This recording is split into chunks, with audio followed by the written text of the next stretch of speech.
Il me fait plaisir de vous accueillir ce matin à notre webinaire Nouveautés en SST, s'informer, s'outiller et agir de l'automne 2025. Avant de débuter, voici quelques consignes. Étant donné le nombre de participantes et de participants, vous n'avez pas accès au micro. Pour vous permettre de poser vos questions, nous utiliserons aujourd'hui l'outil Slido. Nous vous guiderons dans l'utilisation de cet outil dans les prochaines minutes. Deux conseillères en prévention de l'APSAM, Christine Lamarche et Annie-Claude Larivière, en sélectionneront quelques-unes pour les poser aux conférenciers lors de la période de questions. Nous vous encourageons à formuler des questions qui sont d'ordre général, puisqu'aucune question ne traitera de situations précises. Veuillez noter également qu'aucune question ne sera répondue par écrit. Si votre question n'est pas répondue dans le cadre du webinaire ou si elle porte sur un aspect spécifique à votre organisation, n'hésitez pas à contacter le conseiller attitré au dossier. Pour vous aider à acheminer votre demande, le nom de la personne responsable est indiqué sur chaque diapositive de la présentation. En fait, on vous rappelle que cet événement est enregistré et sera rendu disponible, tout comme la présentation, à une date ultérieure sur notre site Web.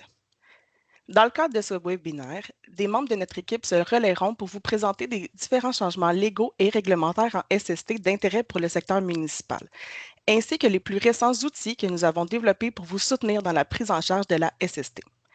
En effet, la mission de l'APSAM est de soutenir l'ensemble des organismes municipaux du Québec, que ce soit des villes, municipalités, MRC, OMH ou sociétés de transport, dans la prévention des lésions professionnelles. Pour ce faire, nous offrons 4 grandes catégories de services, à savoir le conseil et l'assistance technique, l'information, la formation, ainsi que la recherche et documentation. Si vous avez des questions sur la prévention en SST, n'hésitez pas à nous contacter.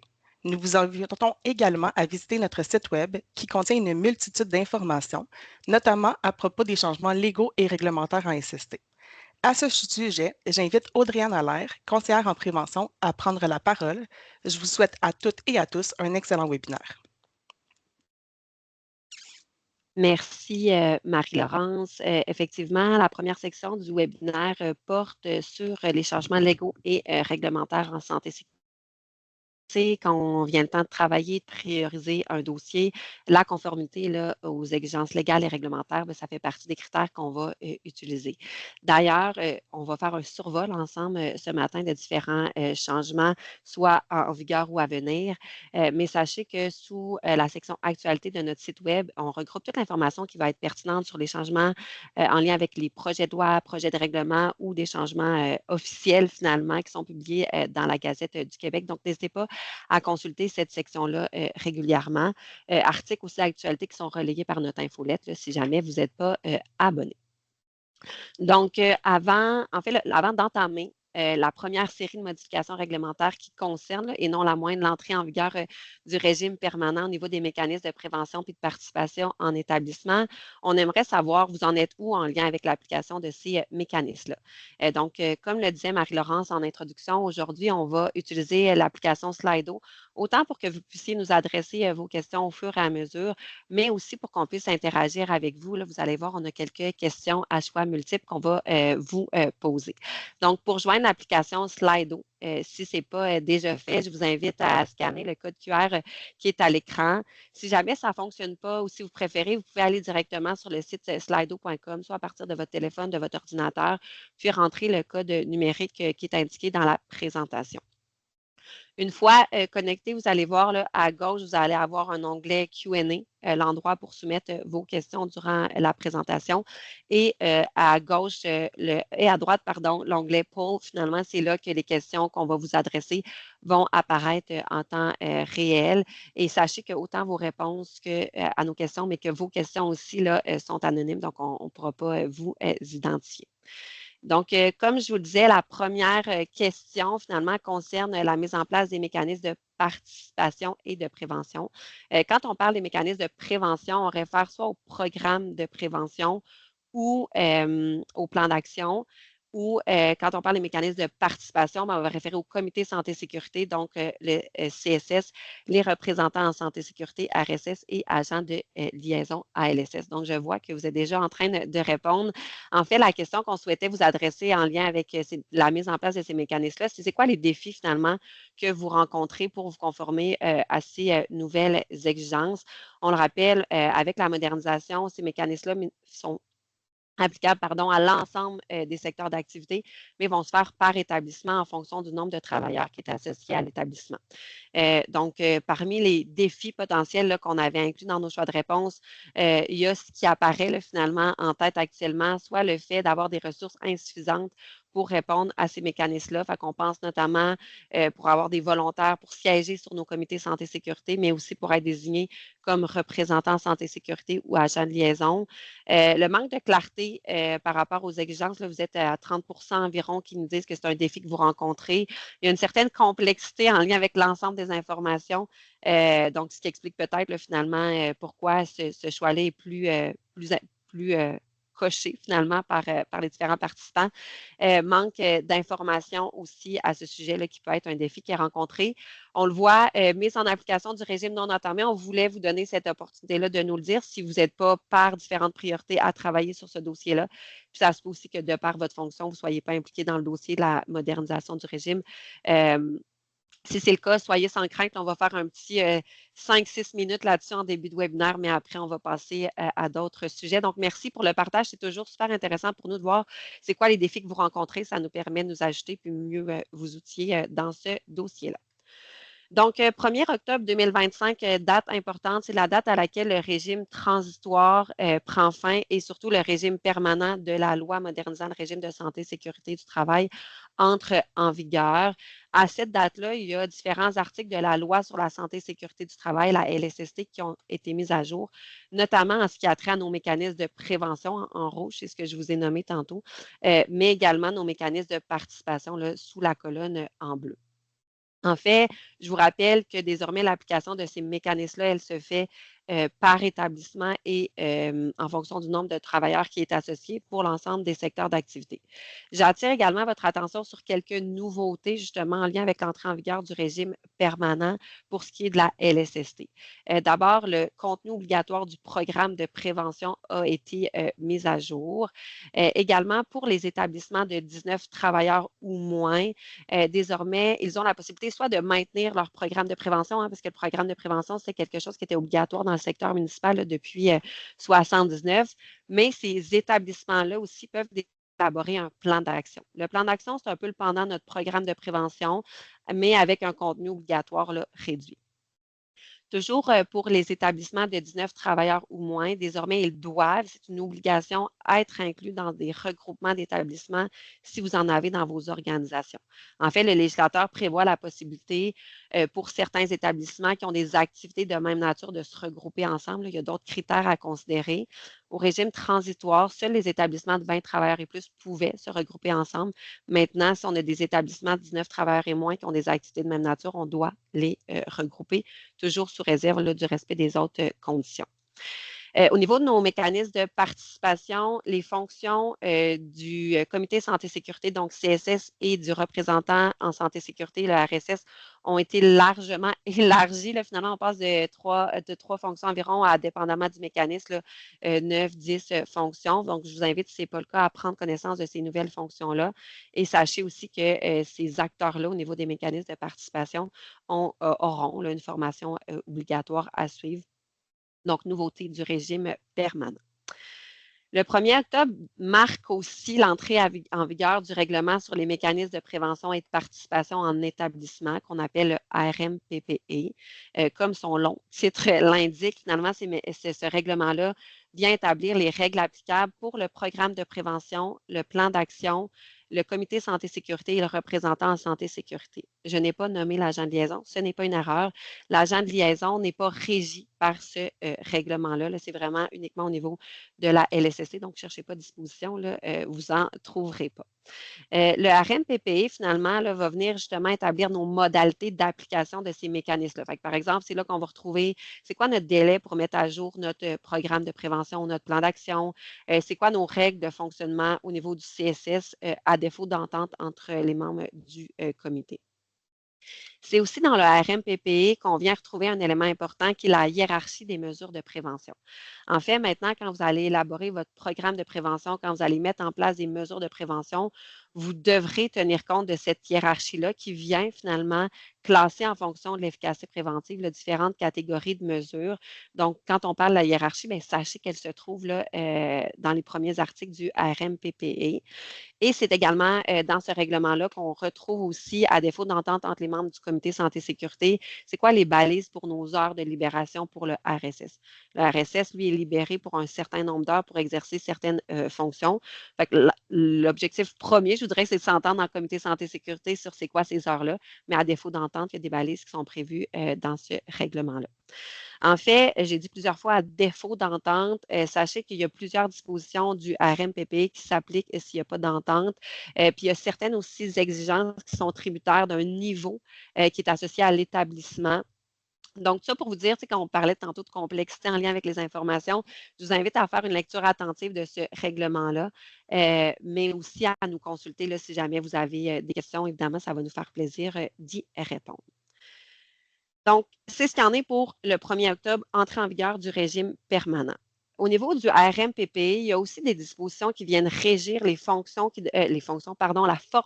devra être suivie par les membres de comité santé-sécurité, mais aussi par le représentant en santé-sécurité. En fait, ce qui est aussi prévu, c'est le délai pour suivre ces formations-là. Début octobre, donc un petit peu après le 1er octobre, le législateur a publié un projet de règlement qui vient, s'il est adopté, reporter les délais qui sont prévus actuellement à l'article 39 du RMPP. En fait, si le projet de règlement est adopté tel quel, les délais qui étaient initialement prévus vont être repoussés de 6 mois. Ça veut dire, par exemple, que moi, si je suis RSS, pour un établissement qui est associé au niveau 4, qui est le niveau le plus élevé.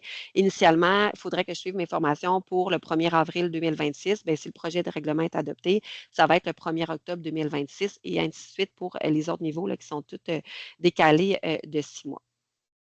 En ce qui a trait aux formations pour les membres de comité santé-sécurité puis le représentant santé-sécurité, on a quand même différentes questions de la clientèle à ce sujet-là. Sachez qu'actuellement, ce n'est pas possible de les suivre là, vu qu'elles ne sont pas accessibles. Cependant, on attend là, finalement quelques précisions de la CNSST à ce sujet-là. Puis quand on va avoir l'information, évidemment, on va la relayer là, à la clientèle pour que vous puissiez inscrire les gens qui sont concernés. Pour ce qui est de la formation pour les agents de liaison, ALSS, simplement vous dire que cette formation-là, elle est accessible depuis début novembre. C'est une formation qui est en ligne, donc via le site de la CNSST, les agents de liaison là, sont désormais capables de suivre la formation puis d'aller chercher leur attestation comme la loi le demande. Donc, voilà le petit bout d'introduction, survol sur ce qui est de la modernisation du régime permanent. Je pense que les dernières minutes nous prouvent quand même qu'il y a beaucoup d'informations, il y a une multiplicité, une complexité, puis vous l'avez nommé, là, il y a certains défis en lien avec la mise en place de ces mécanismes-là au régime permanent. Donc, n'hésitez pas, là, j'ouvre la porte là, si vous souhaitez être accompagné, être soutenu pour mettre à jour vos mécanismes. Évidemment, l'ABSAM, comme conseiller en prévention, c'est notre rôle de vous soutenir. Donc, vous pouvez aller sur notre site web dans l'onglet Équipe. Là, vous allez avoir c'est qui votre conseiller régional. Fait n'hésitez pas à le contacter pour qu'on puisse vous soutenir là-dessus. Changement de sujet maintenant. En fait, le 29 octobre dernier, le législateur a publié un projet de règlement qui vise les mesures pour prévenir ou faire cesser une situation de violence à caractère sexuel. Ce projet de règlement-là s'inscrit dans le cadre de la loi visant à combattre ou prévenir le harcèlement psychologique ou la violence sexuelle en milieu de travail, communément appelée la loi 42. Donc, plus concrètement, le projet de règlement prévoit les mesures que l'employeur devra mettre en place pour prévenir ce risque, que ce soit par de l'information qui sera à transmettre par écrit aux travailleurs, par de la formation qui sera dispensée. Donc, c'est quoi les sujets de la formation, la durée? Et actuellement, on prévoit un renouvellement aux 3 ans dans le projet de règlement. Et également, par l'obligation de mettre en place un processus pour recevoir, traiter, puis faire le suivi là, des plaintes relatives à une situation de violence à caractère sexuel. Donc, comme je vous dis, ces dispositions-là ne sont pas en vigueur ni finales, mais en fonction de la loi 42, là, théoriquement, le projet de règlement devrait être adopté dans sa version finale d'ici le 27 mars 2026. Donc, voilà, maintenant, je cède la parole à Pascal. Merci, Audrey-Anne. Donc, bonjour tout le monde, bon matin. Donc, dans la lignée des projets de règlement, modifications proposées, mises à jour, en date du 1er octobre, avec tout ce qui s'ajoute sur ce que Audrey-Anne vient de nous présenter, le législateur en a aussi profité pour publier un projet de règlement qui touche plusieurs aspects du RSST. Dans un premier temps, on va parler d'une mise à jour des exigences en matière d'éclairage pour mieux répondre aux besoins du travail du milieu de travail et, entre autres, notamment pour le travail à l'écran et la gestion des nuisances visibles, c'est-à-dire l'éblouissement, les effets stroboscopiques, etc. On y va aussi avec quelques informations sur les luxes minimums du travail à l'écran et certains détails un petit peu plus poussés pour d'autres situations. Dans un autre ordre d'idée, on parle de la qualité d'air, projet de règlement qui amène 2 précisions. Tout poste de travail doit être tenu en bon état, dégagé et sans trace visible de contamination par des moisissures. Et aussi, on ajoute que les appareils de protection respiratoire doivent être fournis lors de l'exposition à certains bioaérosols qui sont précisés à l'article 45. Et tout ce qui touche protection respiratoire vient par la force des choses avec un programme de protection respiratoire également. Enfin, dernier ajustement, mise à jour, portant sur la propreté des lieux. Le législateur propose que le choix d'un produit désinfectant soit élargi à la liste homologuée par Santé Canada plutôt que d'une solution à base d'eau de Javel ou autres produits équivalents. L'APSAM vous tiendra informé lorsque les modifications finales seront adoptées, ce qui n'est pas le cas pour l'instant encore. Donc, une autre modification réglementaire qui est arrivée, celle-ci, un petit peu avant, c'est-à-dire en juin, où on a proposé un projet sur le règlement sur les normes minimales de premiers secours et premiers soins en lien avec la définition de secouriste. Donc, aujourd'hui, ce projet-là, encore une fois, n'est pas encore adopté, mais on vient définir que les compétences exigées en matière de premiers soins pour le secouriste ont été redéfinies, ce qui veut dire qu'un infirmier ou une infirmière qui est nommé par un employeur ou un maître d'œuvre peut exécuter cette tâche-là. Naturellement, on exclut aussi les télétravailleuses et les télétravailleurs du calcul de secouristes requis. Ça va de soi. Et on a harmonisé aussi les exigences du règlement avec la formation, donc au niveau des normes pan-canadiennes, ce qui touche la formation, la CSA Z1210 et les trousses de premiers soins, la CSA Z1220. Donc, la modification réglementaire vient harmoniser avec le régime pan-canadien au niveau du secourisme et des premiers soins. À ce jour, les modifications n'ont pas encore été adoptées. L'APSAM vous tiendra informé et restez à l'affût naturellement par une actualité qui sera éventuellement produite. Cela conclut notre première partie de webinaire sur les modifications réglementaires. N'hésitez pas à poser vos questions comme a été spécifié par Audrey-Anne avec l'application d'aujourd'hui. Et on y reviendra un petit peu plus tard vers la fin du webinaire. Dans la seconde section du webinaire, nous vous présenterons différents outils qu'on a développés à l'APSAM pour vous aider à prendre en charge les risques inhérents des différents travaux réalisés dans le secteur municipal. Dans un premier temps, au niveau de la clientèle incendie, l'APSAM a travaillé en collaboration avec la CNSST et son groupe de liaison des pompiers, un groupe de travail paritaire, à la rédaction d'une FAQ, donc de plusieurs FAQ, mais d'une section FAQ, questions-réponses, et on a aussi travaillé sur des recommandations intérimaires.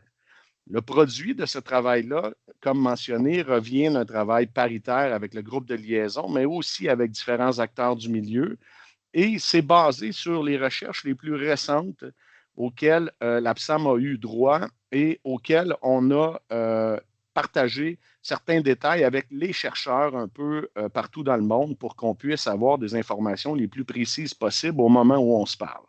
Donc, il y a quelques questions à cet effet-là qui sont répondues dans la section PFAS, la FAQ PFAS.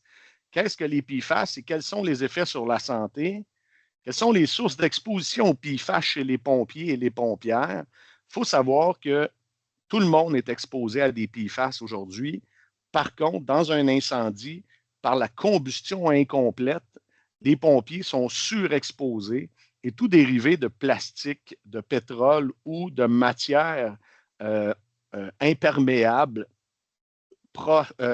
crée plutôt des PFAS et c'est ce qui fait que les pompiers sont surexposés. Donc, les recommandations intérimaires quant à l'exposition aux PFAS comportent naturellement toute la notion de décontamination, mais également les vêtements aussi qui seront sélectionnés et choisis en lien avec la protection des pompiers. Donc, c'est important pour vous de bien comprendre que cette situation-là est évolutive. C'est des recommandations qu'on a émises en date d'aujourd'hui, mais elles sont assujetties éventuellement à être modifiées parce qu'il reste énormément de travaux de recherche à faire, entre autres sur l'absorption cutanée des PFAS chez les pompiers.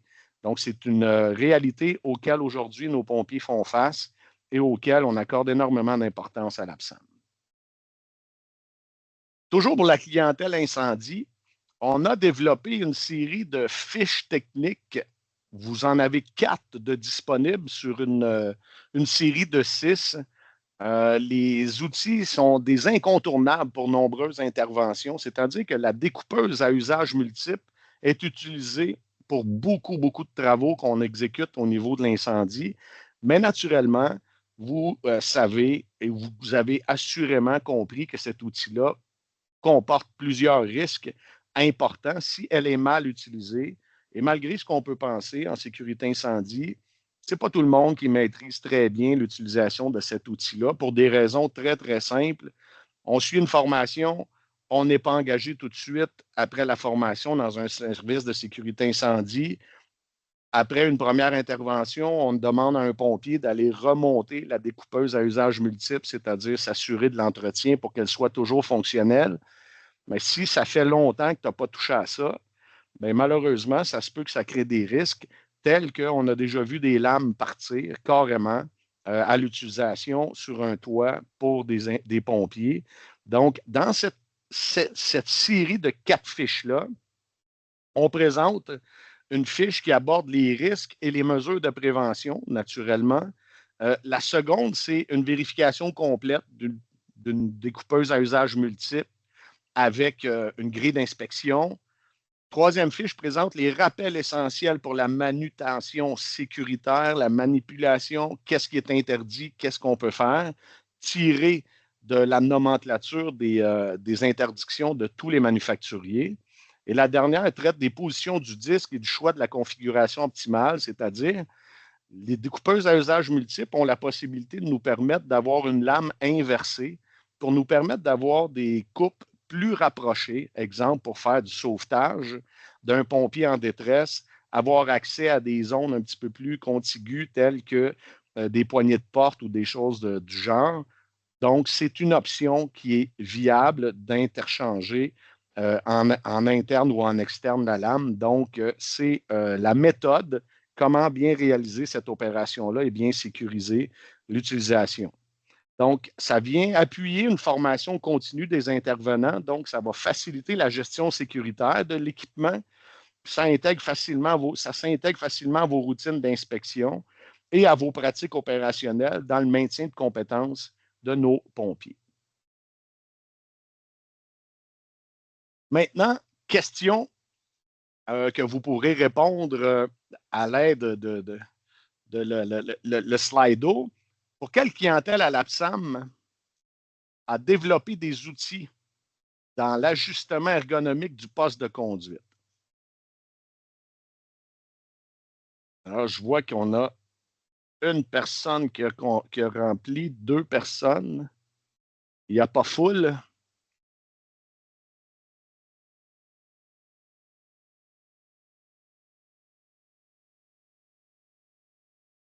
Ah, il suffisait de le dire.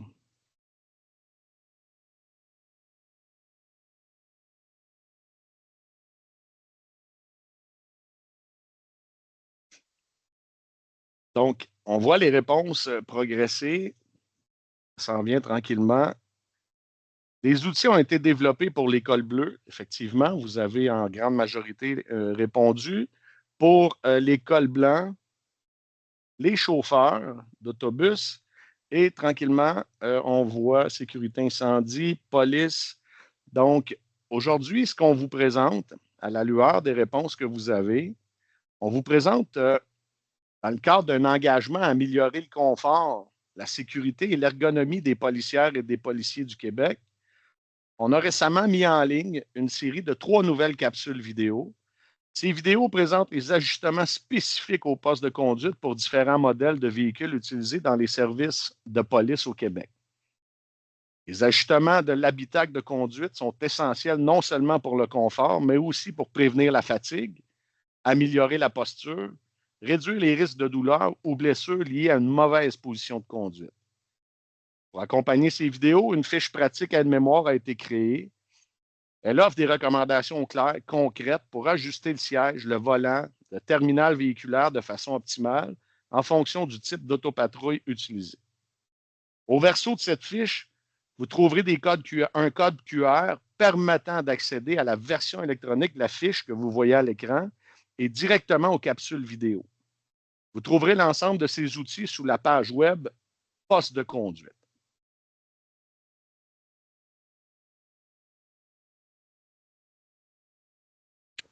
Bonjour à tous. Maintenant, on vous parle d'espace clos.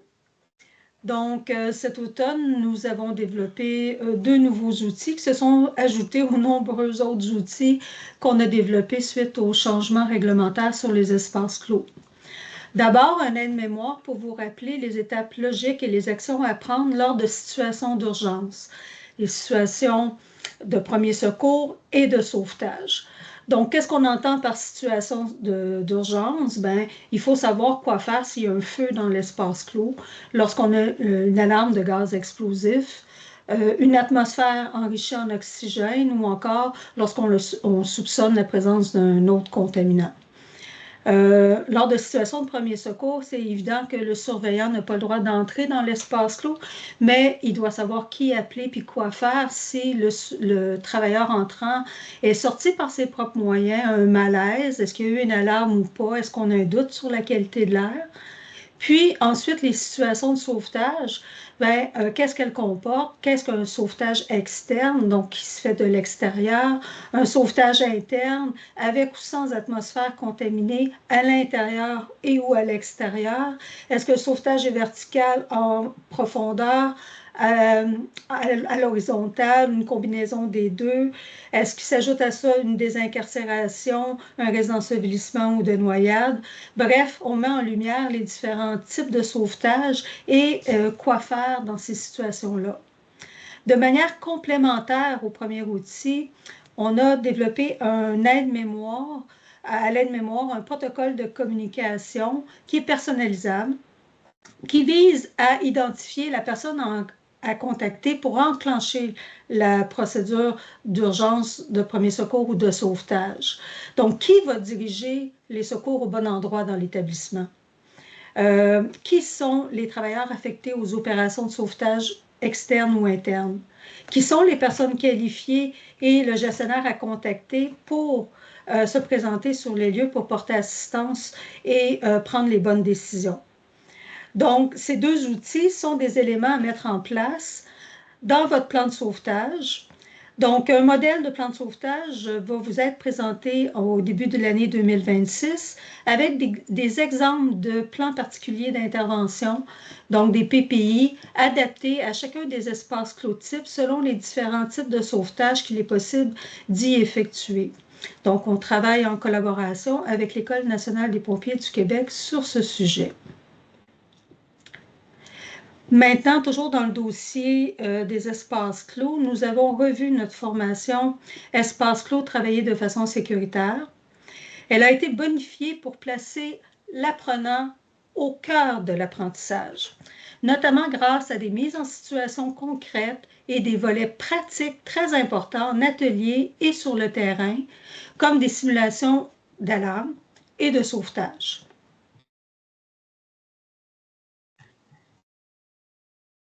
L'APSAM a aussi travaillé au développement de 2 nouvelles formations, cette fois-ci dans le dossier de la sécurité électrique.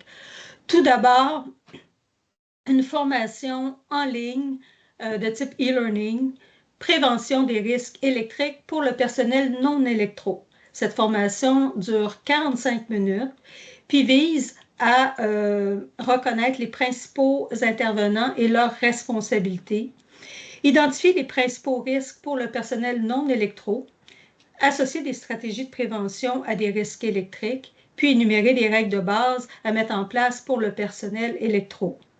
S'ajoute aussi à cette formation la deuxième, qui est prévention des risques électriques pour le personnel qualifié. Donc, c'est une formation hybride composée d'une portion théorique de 90 minutes en ligne et d'une portion pratique de 2h30.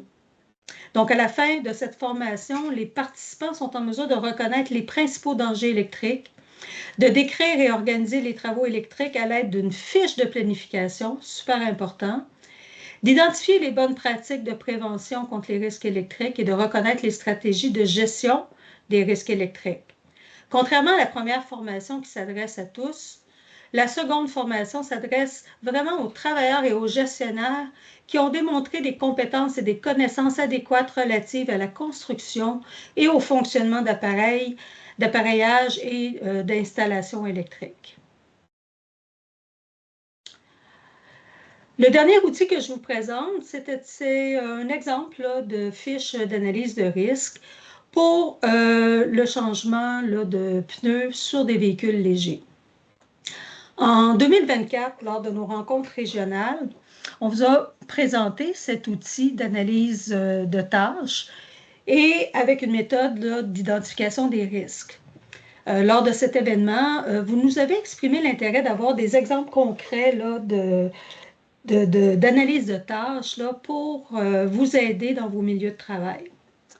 Donc, le premier exemple qu'on vous propose est pour le changement de pneus sur des véhicules légers en atelier mécanique. Donc, cette fiche est maintenant disponible. Vous trouverez cet exemple à la page Atelier mécanique, Généralité. Vous avez d'ailleurs le lien, là, si vous regardez en bas à droite de l'écran. Donc, en cliquant sur ce lien, vous aurez accès à la page et vous pourrez télécharger cette fiche-là que vous pourrez utiliser afin de parfaire vos connaissances sur les mesures de prévention liées à cette tâche-là ou encore pour comprendre comment utiliser cet outil que l'on vous propose. Je cède maintenant la parole à Audrey-Anne. Merci. Merci, Anne. Donc, de mon côté, je poursuis avec un nouvel outil au niveau de la gestion de la prévention, puis un outil aussi qui a été révisé. Évidemment, en réponse à l'entrée en vigueur du régime permanent, l'APSAM a rendu accessible un tableau qui présente les dispositions applicables pour les mécanismes de prévention et de participation en établissement, dispositions qui sont prévues là, essentiellement par la LSST, la Loi sur la santé et sécurité du travail, puis le RMPP, là, qui est le règlement dont je vous ai parlé tantôt. En fait, dans cet outil-là, il y a vraiment une colonne qui est dédiée aux dispositions de la LSST. Puis, l'autre colonne, finalement, on est venu indiquer les articles du règlement qui sont en lien avec les articles de la loi.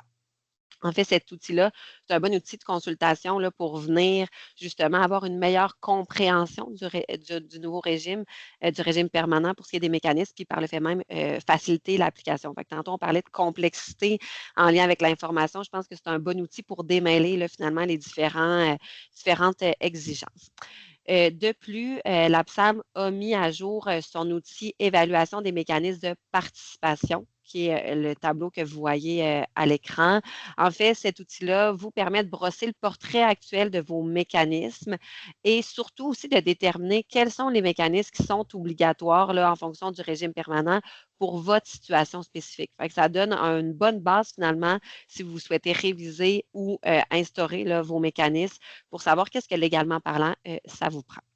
Sachez aussi que, justement, en raison de ces modifications légales et réglementaires, il y a plusieurs outils au niveau de la gestion de la prévention de l'APSAM qui sont en révision. Donc, on va les publier là, au fur et à mesure là, de leur mise à jour directement sur notre site web.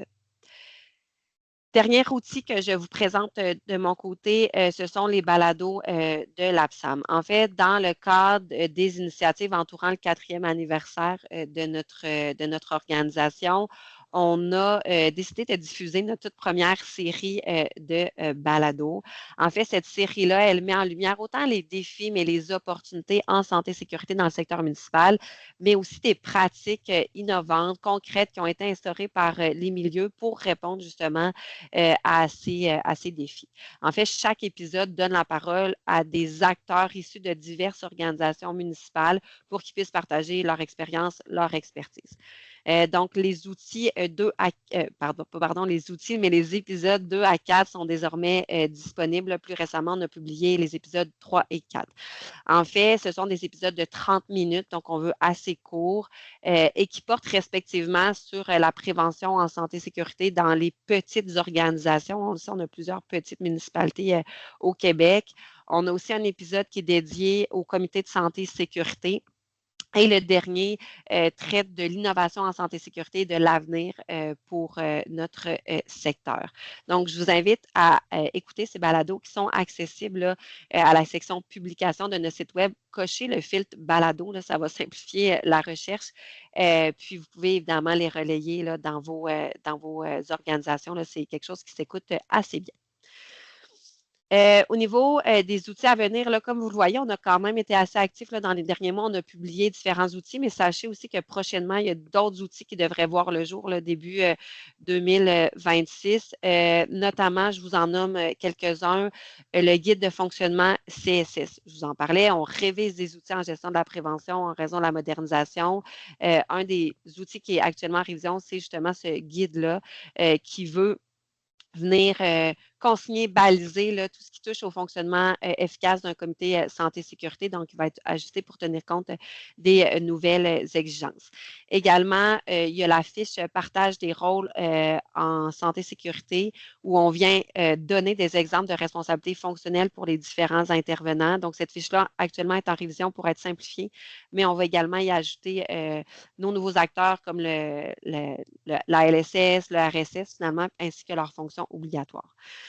Nouveauté, guide de fonctionnement RSS. On le sait, le RSS, c'est en fait le représentant en santé et sécurité, là, puisqu'on y va beaucoup avec des abréviations, mais je comprends que ça en fait plusieurs.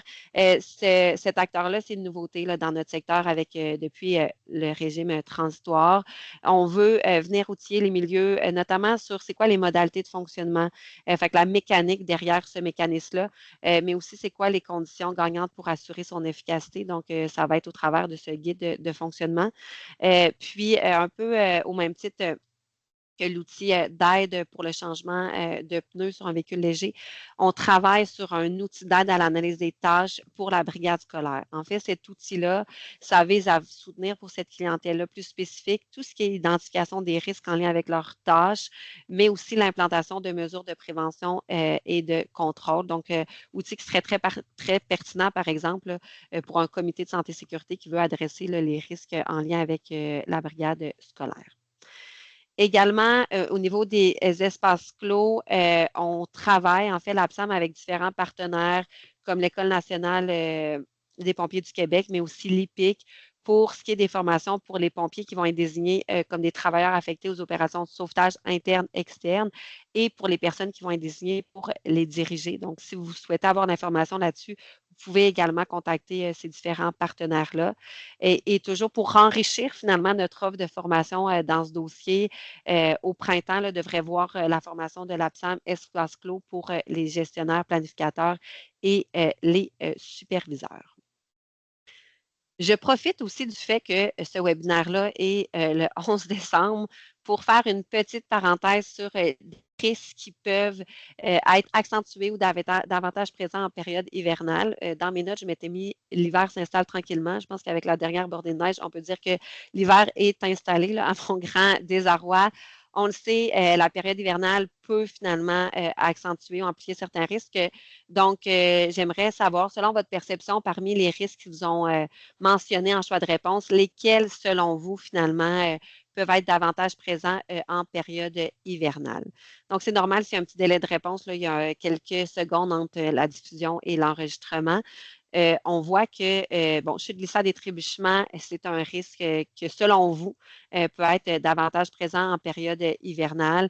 Contraintes thermiques liées au froid, il fait plus froid l'hiver. C'est un fait un peu indéniable. Accident de la route aussi. On voit ergonomique, effort, c'est peut-être celui qui d'emblée les gens associent peut-être moins, comme le fait que ça peut être davantage présent au niveau de la saison froide. Je vous laisse encore quelques instants pour enregistrer vos réponses. Ça reste assez stable au niveau de la progression de vos réponses. Je vois encore quelques personnes qui se joignent au Slido. Je vais changer pour laisser le temps aussi avec la période de questions. En fait, dépendamment évidemment de l'environnement de travail et de la tâche qui est exécutée, l'ensemble de ces risques-là auraient pu être cochés et peuvent être davantage ou sont susceptibles d'être plus présents en période hivernale. À l'APSAM, on a développé différents outils qui ne sont pas nécessairement récents, mais qui existent et qui peuvent vous aider pour mettre en place des mesures de prévention et de contrôle pour éliminer ou réduire les différents risques qui ont été nommés à la diapositive précédente. Notamment, je vous en nomme en rafale quelques-uns, la page contraintes thermiques. Il y a une section j'ai froid. Idéalement, les travailleurs n'auraient pas froid l'hiver. Donc, qu'est-ce qu'on peut mettre en place pour justement prévenir le risque lié à la contrainte thermique due au froid? On retrouve des références qui vont vous aider à cette page-là. On a aussi développé deux capsules vidéo qui portent sur la sortie sécuritaire d'un véhicule avec une fiche d'animation pour animer une rencontre SST sur ce sujet-là. Donc ça peut être un bon outil clé en main qui va être à personnaliser en fonction de votre réalité quand même. Et toujours sous le thème des chutes, glissades et trébuchements, on a une page qui s'appelle Outils pour le secteur municipal où on vient notamment énumérer différents exemples de mesures qui ont été mises en place dans nos organisations pour prévenir les risques de chute, glissade et trébuchement. Donc, il y a assurément matière à s'inspirer. Également, on a un modèle de prévention d'une procédure de prévention des accidents routiers où on traite des risques associés un peu plus à l'hiver. Puis sachez qu'on offre une formation qui porte sur le déneigement travaillé de façon sécuritaire. Déneigement qui est une tâche qu'on retrouve dans le secteur municipal justement à l'hiver. Si jamais vous voulez avoir accès à ces liens-là, comme le dit Hélène, la plupart des liens sont dans la présentation en hyperlien. La présentation, elle va être accessible, donc vous y aurez accès comme ça. Mais sachez qu'à l'APSAM, on a publié là, assez récemment une actualité qui est vraiment spécifique sur les risques hivernaux.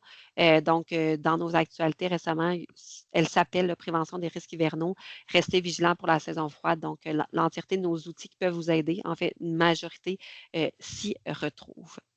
Donc, voilà, ça complète le volet outils de l'APSAM. On peut maintenant passer à la période de questions qui va être animée par ma collègue Christine.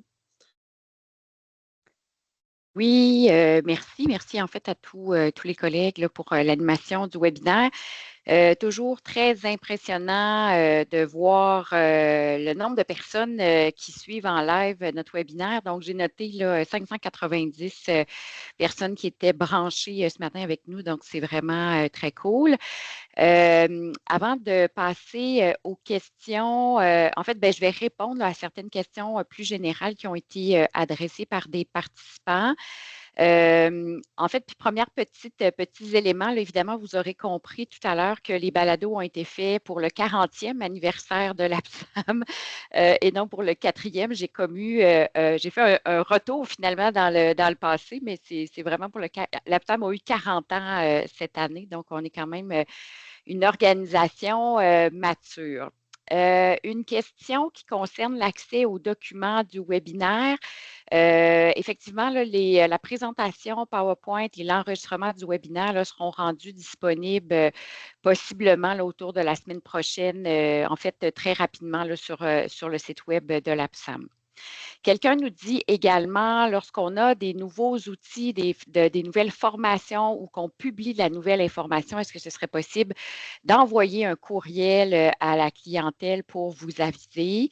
En fait, on vous invite plutôt à vous inscrire à notre infolette à partir de notre site web. C'est la façon la plus simple d'avoir accès aux nouveaux outils qu'on publie, par exemple. On ne veut pas vous bombarder de courriels là, à chaque fois qu'on sort sort un nouvel outil ou qu'on rend disponible une nouvelle formation.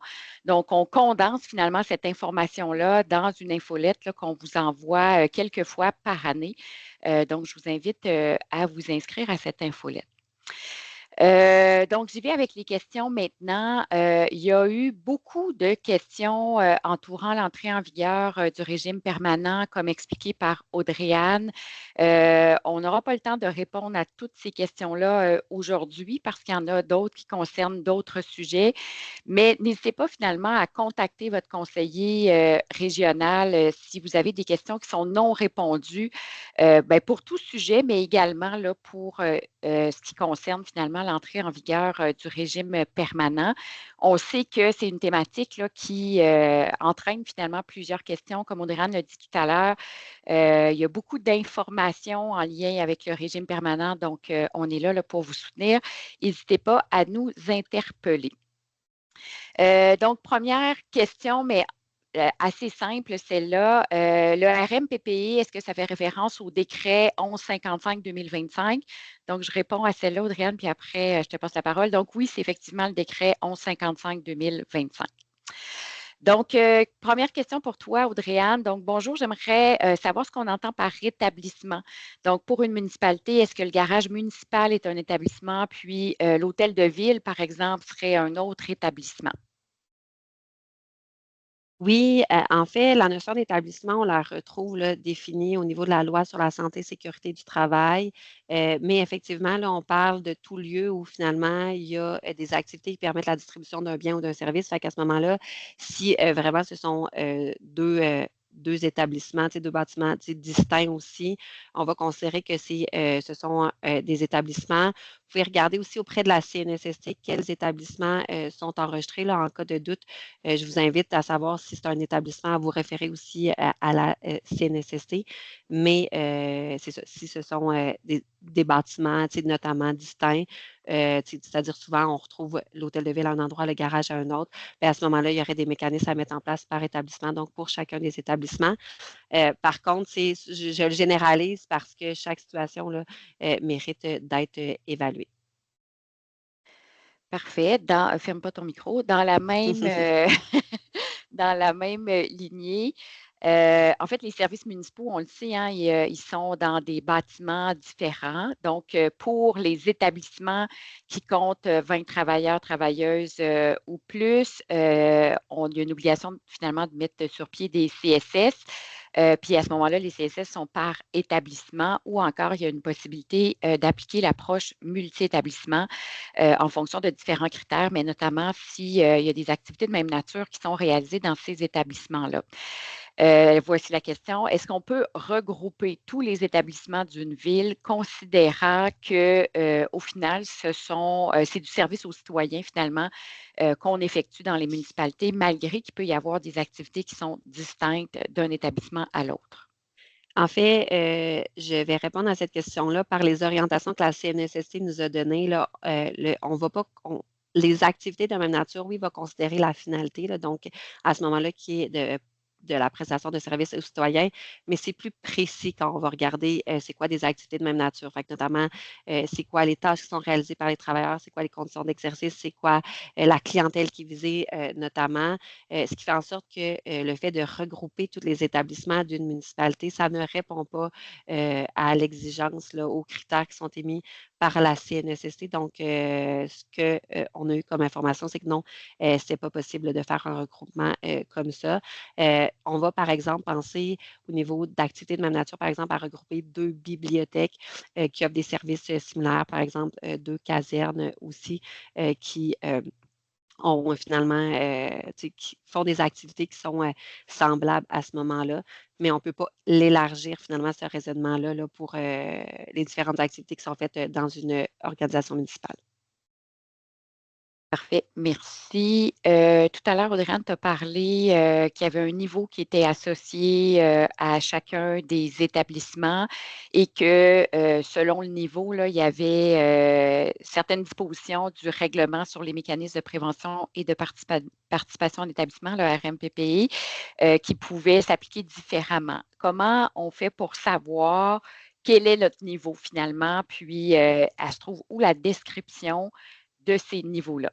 C'est une très bonne question. C'est la question qui tue. En fait, au niveau des niveaux, les niveaux, on les retrouve d'abord dans l'annexe du règlement sur les mécanismes de prévention puis de participation et ils sont associés à différents secteurs d'activité. Fait que si vous cherchez vous voulez savoir c'est quoi le niveau qui est associé à l'établissement, je vous dirais d'abord référez-vous à l'annexe du règlement sur les mécanismes de prévention puis de participation en établissement. Cela étant dit, dans le secteur municipal, la réalité, c'est qu'on a différentes activités qui sont exercées à même l'organisation, mais parfois aussi à même un établissement, ce qui fait en sorte que ce n'est pas toujours simple d'associer un niveau puis un codifiant précis là, pour l'activité parce que les niveaux sont attribués en fonction de différents codifiants. La CNSST a développé un outil qui est l'outil de recherche par classement d'établissement par niveau, si jamais vous voulez le taper sur Internet pour accéder à cet outil-là. En fait, cet outil-là vous aide à venir établir le niveau qui est associé à l'établissement. En fait, vous rentrez notamment le numéro civique, le code postal, puis un niveau correspondant qui devrait apparaître pour l'établissement. Cependant, si jamais vous faites l'exercice puis qu'il n'y a pas d'établissement qui apparaît en réponse ou de niveau, que l'établissement finalement n'est pas répertorié ou que vous avez un doute finalement sur le niveau correspondant qui est émis par l'outil, à ce moment-là, encore une fois, je vous invite à regarder avec la CNSST pour discuter de la situation. Sachez que cet outil-là n'a pas force de loi, c'est vraiment l'annexe qui a force de loi, mais c'est un outil que la CNSST a développé pour aider les milieux à venir établir leur niveau qui est associé à l'établissement ou au regroupement d'établissements.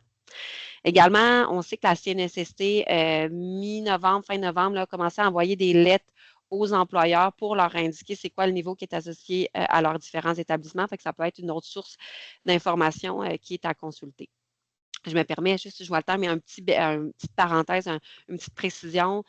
Le fait de venir établir finalement un niveau qui est associé à un établissement, c'est essentiellement pour les établissements de 20 travailleurs ou plus. Vous n'avez pas nécessairement à faire l'exercice pour les établissements 19 travailleurs et moins. Pourquoi?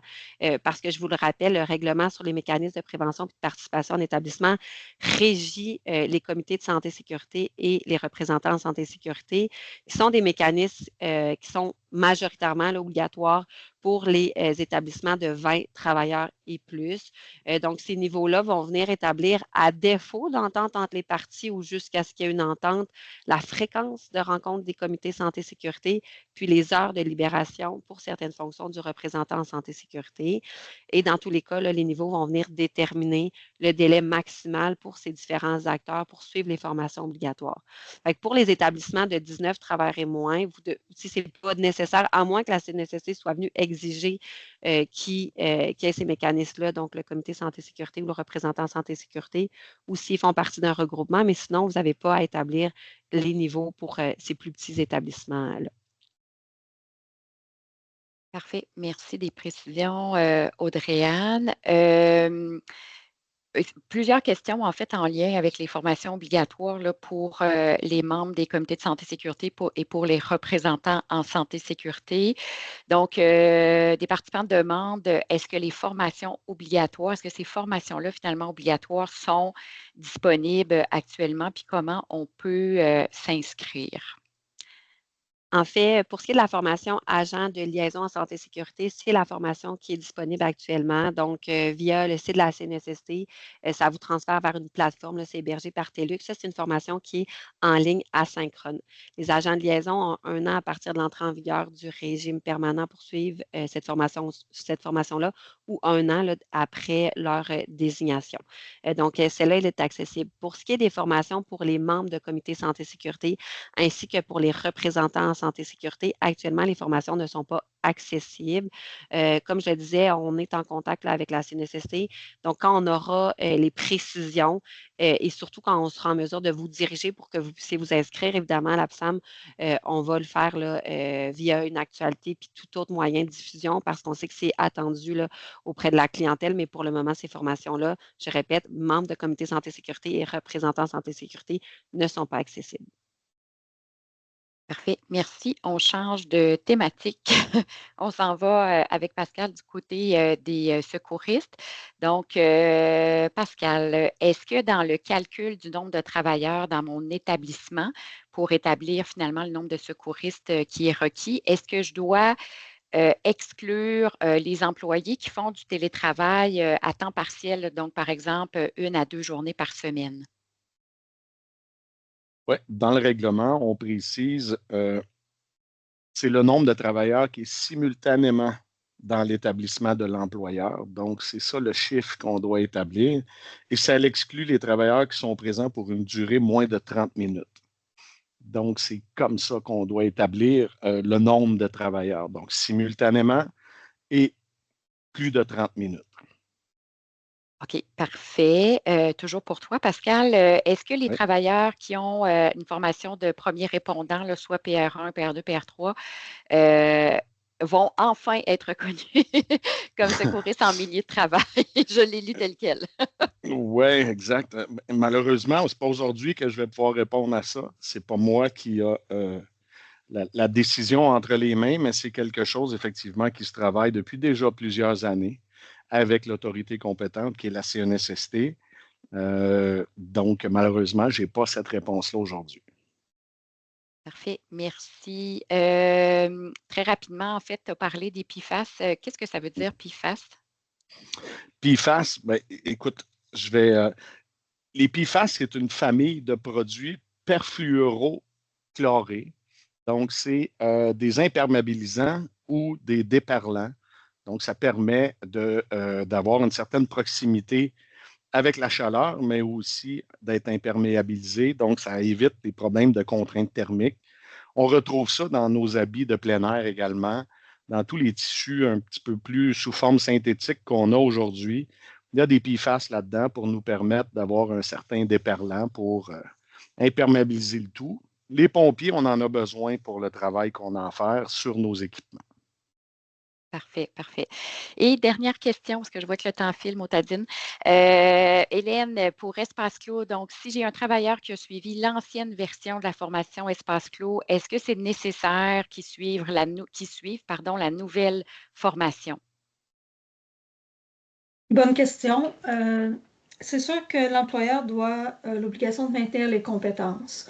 Donc, si il a suivi sa formation il y a plus de 3 ans, on va recommander de suivre la nouvelle version de la formation. D'autant plus qu'on va beaucoup plus loin dans la compréhension là, des alarmes du détecteur, dans le savoir-être, donc d'avoir les bons comportements selon les différentes situations et comment enclencher les procédures de sauvetage. Puis, on a aussi la formation de rappel de type coaching en milieu de travail qui existait, puis qui existe toujours, mais qui a été améliorée aussi au niveau des ateliers, des mises en situation, là, avec des simulations d'alarme et de sauvetage. Donc, si ça fait moins de 3 ans que votre travailleur a suivi la formation initiale, comme elle s'appelait avant, ben, c'est sûr que la formation de rappel va combler ce manque-là, cette mise à niveau-là. Mais si ça fait plus de 3 ans, ce serait quand même recommandé de suivre la formation Espace Clos, travailler de façon sécuritaire. Voilà. Parfait. Donc, comme je vous l'ai dit, là, vous avez été très actifs sur les questions. C'est vraiment le fun. Merci. N'hésitez pas, là, on n'a pas pu passer à travers l'ensemble de vos questions. Donc, n'hésitez pas à les poser à votre conseiller régional. Donc, Marie-Laurence, je te passe la parole pour le mot de la fin.